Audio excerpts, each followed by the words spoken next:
কবিগুরুকে প্রণাম জানিয়ে আমার আজকের নিবেদন মাকায়। গৌর বর্ণ নধর দেও, নাম শ্রীযুক্ত রাখাল। জন্ম তার হয়েছিল সেই যে বছর আকার। গুরুমশাই বলেন তারে, বুদ্ধি যে নাই একেবারে, দ্বিতীয় ভাগ পড়তে সারা 6 মাস ধরে রাখাল। রেগে মেগে বলে, বাঁদর, নাম দিল তোর মাকার। নামটা শুনে ভাবল প্রথম, বাকি যুগল ভুরু। তারপর সে বাড়ি এসে নৃত্য করল শুরু। হঠাৎ ছেলে মাথন থেকে সবাই তাকে শুধায়, এ কি?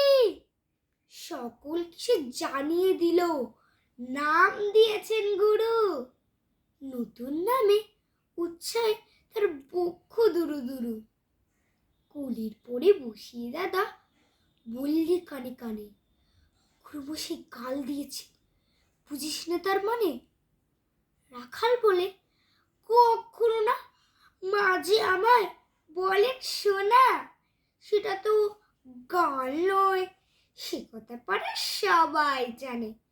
আচ্ছা, তুমি দেখিয়ে দেব, চলো তো এইখানে। টেনে নিয়ে গেল তাকে পুকুর পাড়ের কাছে। বেড়ার পরে লথায় যেটা মাকল ফুলে আছে।